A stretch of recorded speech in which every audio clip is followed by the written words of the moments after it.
I never imagined that my life could spiral into such chaos. My wife Neha and I had been married for 7 years. We shared a comfortable life, 2 kids from previous years, and what I believed was mutual respect and trust. But beneath the surface, everything was falling apart, something I wouldn't discover until it was too late. It started with subtle signs. Neha became distant, overly protective of her phone, and increasingly defensive over minor questions. At first, I brushed it off, convincing myself that stress or fatigue at work explained her behavior. But intuition gnaws at you, and mine was screaming that something was wrong. Then one day, Neha dropped a bombshell. She sat me down and admitted, almost casually, that she had been unfaithful. Worse, she was pregnant and the child was not mine. Shock, disbelief, and rage collided inside me. My world felt like it was shattering in slow motion. Neha's request made me pause. She wanted me to raise the child as my own, to maintain appearances and avoid scandal. "We can make this work," she pleaded. "It's not the end of our family. I love you."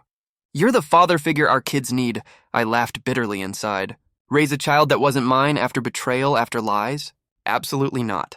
But I didn't react immediately. I needed a plan, a way to reclaim my dignity and make her understand the consequences of her actions. The first step was clarity and confirmation. I arranged a private DNA test just to have irrefutable proof. The results came back as expected. The baby was indeed fathered by her lover. This confirmation, while not surprising, fueled a storm of anger and determination within me.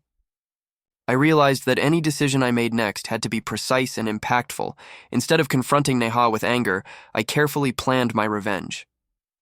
I wanted it to be strategic, humiliating her in a way that exposed the betrayal while protecting my own reputation. I began by documenting her affair: messages, photos, social media interactions, and meetings with her lover. Every detail was meticulously recorded. Next came the exposure. I confronted Neha in private first, making it clear that I would not raise a child born of her betrayal. I showed her the DNA results, coupled with the documentation of her affair, and explained the legal and social consequences she would face if she tried to involve me further. The fear and disbelief on her face were exactly what I had hoped for. She realized that I wasn't someone she could manipulate or deceive anymore. I then took it a step further.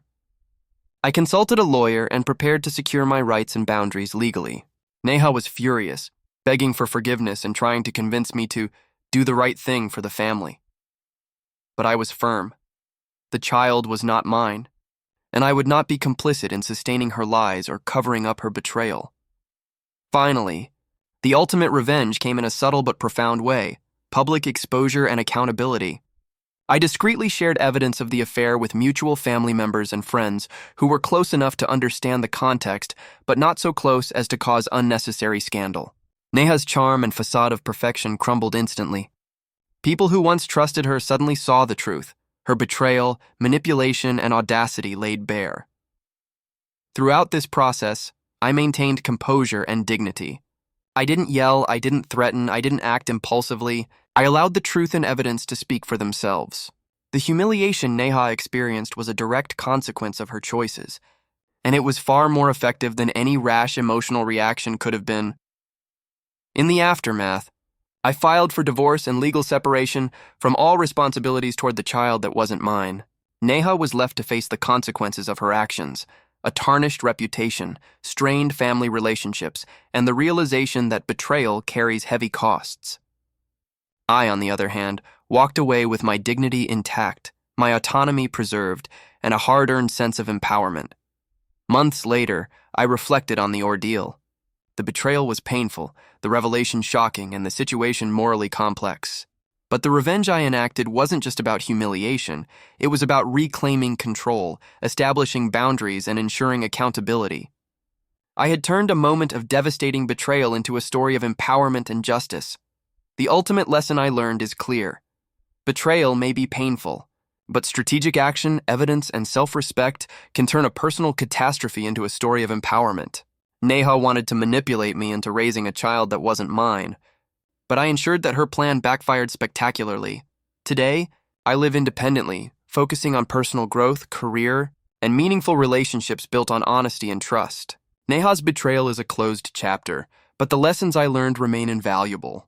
Revenge, I realized, isn't about cruelty. It's about strategy, clarity, and reclaiming one's life after someone else's deceit threatens to destroy it. In the end, the child's existence may be the result of betrayal, but my response ensured that justice, dignity, and self-respect prevailed, and that is a victory far greater than any fleeting satisfaction could provide.